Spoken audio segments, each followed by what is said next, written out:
नमस्कार दोस्तों, आज मैं आपके लिए टाइम स्पीड डिस्टेंस का एक वीडियो लेकर के आ रहा हूं जो ग्रुप डी में आपकी बहुत मदद करेगा। तो चलिए स्टार्ट करते हैं। पहला सवाल, एक कार 30 किलोमीटर प्रति घंटे की चाल से जाती है तथा 20 किलोमीटर प्रति घंटे की चाल से वापस आती है, तो औसत चाल क्या होगी? देखिए, औसत चाल पूछा है, क्या होगी? औसत चाल का मैं यहाँ पे फॉर्मूला लिख रहा हूं, आप सभी नोट करिएगा, ठीक है। 2 इंटू एक्स इंटू वाई बटे में एक्स प्लस वाई रहेगा। अब इसको मैं समझा देता हूं। देखिए, यहां से ए पॉइंट से लेके बी पॉइंट तक की कोई दूरी है, ठीक है, जिसको वो कार से 30 की चाल से जाता है। जब वो गया था तब उसकी चाल 30 थी, और जब वापस आया लौट के उसी चाल को, तो 20 की चाल से आया। यानी कि देखो, एक ही दूरी को उसने दो बार तय किया है, एक बार 30 की चाल से, एक बार 20 की चाल से। तो पहले वाली चाल x और बाद वाली चाल आपकी y रहेगी। एक ही दूरी को दो बार तय किया है, इसलिए यहां 2 आता है, ठीक है। अब देखो, 2 इंटू एक्स का मान 30, y का मान 20 बटे में x और y दोनों को जोड़ना है, तो 30 और 20 दोनों को जोड़ेंगे तो 50 हो जाएगा। बस हो गया प्रश्न। 0 से 0 कटा लो, 5 छिक्के 30 कट जाएगा, 2 छिक्के 12, 12 दुने का 24 किलोमीटर प्रति घंटा। हम क्या निकाल रहे हैं? औसत चाल निकाल रहे हैं। तो औसत चाल हमारी निकल के आ गई, कितनी है? 24 किलोमीटर प्रति घंटा। ये हमारे इस सवाल का बिल्कुल सही जवाब है। मैं आपको बता दूं कि हमारे वीडियो का जो हमने टाइमिंग आपके लिए रखा है, दोपहर के 12 बजे पहला वीडियो आएगा, ठीक है, शाम के 5 बजे दूसरा वीडियो आएगा, और रात के 9 बजे तीसरा वीडियो आएगा। यानी कि हम एक दिन में 3 वीडियो आपको जरूर प्रोवाइड करेंगे, जिससे कि आपके एग्जाम की तैयारी कम समय में हो और जल्दी से जल्दी हो जाए, ठीक है। अब देखते हैं अगला सवाल। अगला प्रश्न है, देखिए, ये प्रश्न आपको कठिन जरूर लगेगा, लेकिन मैं आपको ये प्रश्न बहुत आसान बना दूंगा। एक व्यक्ति 20 किलोमीटर तथा 30 किलोमीटर की दूरी क्रमशः 5 किलोमीटर प्रति घंटा तथा 20 किलोमीटर प्रति घंटा की चाल से तय करता है, तो उसकी औसत चाल क्या होगी? ठीक है, उसने पूछा है औसत चाल। औसत चाल उसने पूछा। एक औसत चाल, जो फॉर्मूला मैंने इससे पहले आपको बताया, वो तो यहां लग नहीं पाएगा, ठीक है, दूसरा लगेगा। दूसरा क्या होता है, यहां पे मैं आपको एक चीज क्लियर कर देता हूं। उसने आपको देखो दूरी दी गई है, ठीक है, और दूरी के साथ साथ आपकी चाल दी गई है, समय नहीं दिया गया। तो एक फॉर्मूला होता है, यहां पे मैं आपको जो लिख रहा हूं, समय बराबर दूरी बट्टे चाल। ये समय होता है, जिसमें दूरी देखो कितने की है? 20 किलोमीटर की, और चाल कितने की है? 5 की। तो समय क्या हो गया हमारा? 20/5। क्लियर है ना इतनी बात? जब ये बात क्लियर हो गई तो सारी चीजें आपकी क्लियर हो जाएंगी। औसत चाल बराबर दूरी बट्टे समय, यानी कि दूरी बट्टे समय हो गया। अब दूरी देखो आपके पास कितनी है, एक दूरी है 20 की और दूसरी दूरी है 30 की, दोनों को जोड़ लेंगे। क्लियर? पहली दूरी को कितनी की चाल से तय कर रहा है? 20/5। समझ गए ना मेरी बात? समय हमारा कितना निकल गया था? 20/5। तो समय में लिखूंगा पहले का 20/5 है। क्लियर? दूसरे का समय क्या निकल के आएगा? ऐसे ही 30 के बटे में 20 निकल के आएगा, तो 30 के बटे में 20 हो गया। अब देखो, प्रश्न खत्म हो जाएगा। 20 और 30 को जोड़ेंगे तो आप 50 हो जाएगा ये। क्लियर इतना? 5 और 20 का जब आप एलसीएम लोगे तो 20 हो जाएगा। क्लियर? 5 से 20 को काटो, 4 बार में 4 का गुना 20 से करोगे तो 80। 20 से 20 को काटेंगे एक बार में, 1 का गुना 30 से करेंगे तो 30। यहां तक किसी को कोई समस्या नहीं। अब ये जो 20 है नीचे वाला, ये कहां पहुंच जाता है? यहां से हट के गुना में ऊपर पहुंच जाएगा, यहां से हट जाएगा, ठीक है। अब देखो, 50 का गुना करोगे 20 से तो कितना हो जाएगा? 1000। 80 और 30 को जोड़ोगे तो कितना हो जाएगा? 110। अब 1 0 से 1 0 कटेगा तो 100 के बटे में कितना आ जाएगा? 11। ये हो गया आपके सवाल का बिल्कुल सही जवाब। उम्मीद करता हूं प्रश्न आपको अच्छे से समझ में आ गया है। अब देखते हैं अगला प्रश्न। अगला सवाल है, एक 1600 मीटर लंबी रेलगाड़ी 800 मीटर लंबे पुल को 40 सेकंड में पार कर जाती है, तो उसकी चाल क्या होगी? देखो, चाल पूछ रहा है, और चाल बराबर फॉर्मूला दूरी बट्टे समय होता है। अब हमें देखो, सबसे कॉमन चीज ये देखनी है कि हमारी जो दूरी है वो मीटर में है, और जो हमारा समय है वो सेकंड में है। तो चाल हमें मीटर पर सेकंड में निकल के आएगी, जो कि बहुत इजी है। तो चलिए दूरी हमारे पास कितनी है, एक 1600 की और एक 800 की, जितनी भी दूरी होती है सबको जोड़ लेते हैं। 1600 प्लस 800, समय है हमारा 40 सेकंड का। 1600 और 800 को जोड़ेंगे तो ये हो जाएगा 2400 बटे में कितना 40। अब एक जीरो से एक जीरो मैंने कटाया, 4 से घटाऊंगा 4 छिंग 24 और एक ही जीरो, तो ये हमारा कितना निकल गया कि चाल 60 मीटर प्रति सेकंड हमारी चाल निकल के आ गई। ये हमारे इस सवाल का बिल्कुल सही जवाब है। बात सभी को समझ में आ चुकी है। अब देखते हैं अगला सवाल। अगला सवाल, एक 1500 मीटर लंबी रेलगाड़ी 72 किलोमीटर पर घंटे की चाल से 300 मीटर लंबे पुल को पार करने में कितना समय लेगी। अब देखो यहां पे आपके पास जो दूरी है वो मीटर में है, ये भी मीटर में है, लेकिन चाल किलोमीटर में है। अगर मीटर पर सेकंड में होती तो हमारा समय किस में निकलता, सेकंड में। अब हमें क्या करना होगा, यहाँ पे यूनिट या तो इस मीटर को भी किलोमीटर बना लो या इस चाल किलोमीटर को मीटर पर सेकंड में चेंज कर लो। ठीक है, तो हम क्या करेंगे, जो हमारी चाल है ना किलोमीटर प्रति घंटा, इसको मीटर पर सेकंड में चेंज कर लेंगे छोटी यूनिट में। तो चाल हमारे पास कितने की है, 72 किलोमीटर प्रति घंटा की। इसको हम जब छोटी यूनिट में चेंज करेंगे तो 5/18 से गुना करेंगे। याद रखना 18 चौक 72, 4 पंजे 20, यानी कि 20 मीटर प्रति सेकंड हमारी चाल निकल के आ गई। ठीक है, अब प्रश्न आसान हो गया। हमसे पूछा कितना समय लेगी, तो समय हमको निकालना है। फॉर्मूला होता है समय बराबर दूरी बट्टे चाल। अब दूरी हमारे पास एक 1500 की है और एक 300 की है, दोनों को जोड़ लो, 1500 300 1800। और हमारे पास चाल कितने की है, मीटर पर सेकंड में 20 की हो गई है। अब तो 0 से 0 कटा और 2 से 180 कटाऊंगा तो 90 बार में कटेगा। तो कितना समय लेगी भाई, 90 सेकंड का समय लेगी। ये हमारे इस सवाल का बिल्कुल सही जवाब है। अब मैं आपको सिखाता हूं ये जो हमने चेंज किया था कैसे करते हैं। अगर हमारी चाल किलोमीटर प्रति घंटे में है और हम उसे चेंज करना है मीटर में, तो किलोमीटर से मीटर में चेंज करना है, यानी छोटी यूनिट में चेंज करना है, तो छोटी संख्या ऊपर रखते हैं, 5/18 से गुना करते हैं। अगर हमें मीटर से चेंज करना है किलोमीटर में, यानी कि छोटी यूनिट से बड़ी में चेंज करना है, तो 5 और 18 में देखो 18 बड़ी संख्या, तो 18 को ऊपर रखते हैं, बटे में 5। अगर हम छोटी में चेंज करेंगे छोटी संख्या ऊपर और बड़ी में चेंज करेंगे तो बड़ी संख्या ऊपर रख के गुना कर देते हैं। बात आसान है, समझ में आ गई होगी। अब देखते हैं अगला सवाल। अगला प्रश्न है, एक 1200 मीटर लंबी रेलगाड़ी 90 किलोमीटर पर घंटे की चाल से किसी पुल को पार करने में 2 मिनट का समय लेती है, तो पुल की लंबाई ज्ञात करें। देखो हमारे पास किलोमीटर प्रति घंटे में चाल है, ये मीटर में है, तो मैं इसको क्या करूंगा, मीटर पर सेकंड में चेंज कर लूंगा, यानी कि छोटी यूनिट में। ये किलोमीटर है ना, मीटर में चेंज करूंगा, तो मीटर में चेंज करूंगा तो छोटी संख्या ऊपर रखूंगा, जब छोटी यूनिट में चेंज करूंगा तो बटे में 18, 18 पंजे 90, 5 गुने 5, ये हो गया 25 मीटर प्रति सेकंड हमारी चाल हो गई चेंज होने के बाद।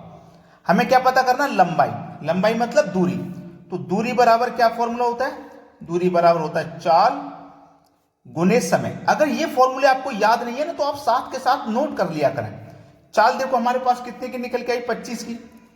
समय हमारे पास कितना है भाई, हमें समय है 2 मिनट का। तो हमें मिनट को क्या करना है, सेकंड में कन्वर्ट करना है ना भाई। 2 मिनट कितने के बराबर होती है, 2 मिनट होती है 120 सेकंड के बराबर। क्लियर है ना इतनी बात भाई, 2 मिनट 120 सेकंड के बराबर। समय हमारे पास किस में होना चाहिए, सेकंड में। जब हमने चाल मीटर पर सेकंड है तो समय सेकंड में होना चाहिए, तो समय हमने बना लिया 120 सेकंड। बस हो गया मल्टीप्लाई, दोनों का सवाल खत्म हो जाएगा यहीं पे। चलिए दोनों का गुना करेंगे, 25 का 0 में करेंगे तो 0, 25 दुनिया का 50 का 0, हासिल लगे 5, 25 से कम 25 में 5 जोड़ दो तो 30। क्लियर, ये कितना हो गया 3000, यानी कि दूरी कितनी होगी 3000 मीटर की। अब इसमें से हमसे कहा है कि एक 1200 मीटर लंबी रेलगाड़ी, 1200 मीटर लंबी रेलगाड़ी 90 किलोमीटर पर घंटे की चाल से किसी पुल को पार करने में 2 मिनट का समय लेती है, तो पुल की लंबाई क्या है।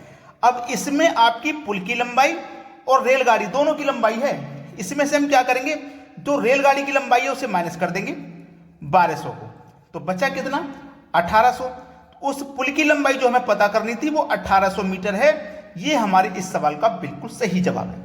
सभी को प्रश्न क्लियर हुआ, समझ में आ गया। अब देखते हैं अगला सवाल। अगला प्रश्न है, एक साइकिल द्वारा 240 किलोमीटर की दूरी 8 घंटे में तय होती है, तो साइकिल की चाल ज्ञात करें। हमें क्या ज्ञात करना है, चाल। और चाल बराबर क्या फॉर्मूला होता है, दूरी बट्टे समय, यही तो होता है। अब हम यूनिट को चेक कर लेते हैं। हमारी जो दूरी है वो किलोमीटर में है, समय भी घंटे में है, तो हमें चेंज यहाँ पे कुछ नहीं करना। चलो दूरी हमारे पास कितनी है 240 की, समय है 8 घंटे का, कटा दो 8 या 24, एक ही जीरो। तो जो समय लगेगा हमारे पास, जो चाल लगेगी वो 30 किलोमीटर प्रति घंटा लगेगी। भाई जब हमारे पास दूरी किलोमीटर में है, समय घंटे में, तो चाल किस में निकलेगी किलोमीटर प्रति घंटे में। जब समय घंटे में है तो चाल भी घंटे में निकलेगी। अगर समय सेकंड में होता तो चाल मीटर पर सेकंड में निकालनी है, यूनिट सेम करनी है। बात अच्छे से समझ में आ गई। तो ये हमारे इस सवाल का क्या हो जाएगा, बिल्कुल सही जवाब। अब देखते हैं अगला सवाल। अगला सवाल है, एक कार द्वारा 160 किलोमीटर की दूरी 2.1/2, इसका मतलब है 2.5 घंटे में तय हो तो चाल ज्ञात करो। अब देखो हमारे पास दूरी दी गई है कितनी, 160 किलोमीटर की, ठीक है। और जो समय दिया गया है हमारे पास वो है 2.1/2। इसको अगर मैं चेंज करूंगा, 2 दूनी का 4, 4 में जोड़ूंगा 1, 5/2, यानी कि 2.5 घंटे का समय है, ठीक है। क्लियर है इतनी बात। हमें क्या बतानी है, चाल। तो चाल बराबर एक फॉर्मूला, चाल बराबर फॉर्मूला दूरी बट्टे समय होता है, ठीक है। चाल बराबर दूरी बट्टे समय। अब हमारे पास दूरी कितनी है 160 किलोमीटर की, समय कितना है 5/2 का, 5/2 का समय है। अब मैंने आपको बताया था कि जो तीसरे नंबर की संख्या होती है ना यहाँ नीचे, वो यहां से हटके ना ऊपर गुना में पहुंच जाती है। क्लियर हो गई ना इतनी बात। बस ये बात क्लियर तो सब कुछ क्लियर। 160 का गुना 2 से करोगे आप, 160 का गुना 2 से करोगे तो ये हो जाएगा 320। बटे में कितना रहेगा, ये 5 रहेगा। कटाओ भाई, 5 छिक्के 30, 2 बचेगा 20, 5 चौको 20, कट गया 64 बार में। तो चाल हमारी कितनी आ गई 64 किलोमीटर प्रति घंटा। ये हो गया हमारे इस सवाल का बिल्कुल सही जवाब। प्रश्न क्लियर हुआ। अब देखते हैं अगला सवाल। अगला सवाल है, एक कार 62 किलोमीटर प्रति घंटे की चाल से 9 घंटे में कुल कितनी दूरी तय करेगी। देखो हमारे पास चाल है 62 किलोमीटर प्रति घंटा, ठीक है, और समय है हमारे पास 9 घंटे का। दोनों एक ही यूनिट में, चाल भी घंटे में, समय भी घंटे में। हमसे पूछा दूरी, तो दूरी बराबर फॉर्मूला अगर आपको याद है, दूरी बराबर क्या होता है, चाल गुने समय। यही तो होता है, चाल गुने समय। अब हमें दूरी निकालनी है तो आसानी से निकाल लेंगे। चाल कितनी है भाई हमारे पास, चाल है 62 की, समय कितना है 9 घंटे का। तो दूरी निकालने के लिए चाल गुने समय करना है, तो भैया चाल और गुने एक समय कर दो। 9 दूने का 18, हासिल लगे 1, 9 6 के 54 और हासिल का 1 जोड़ देंगे तो 55। तो हमारे पास दूरी कितनी निकल के आ गई 558 किलोमीटर की दूरी।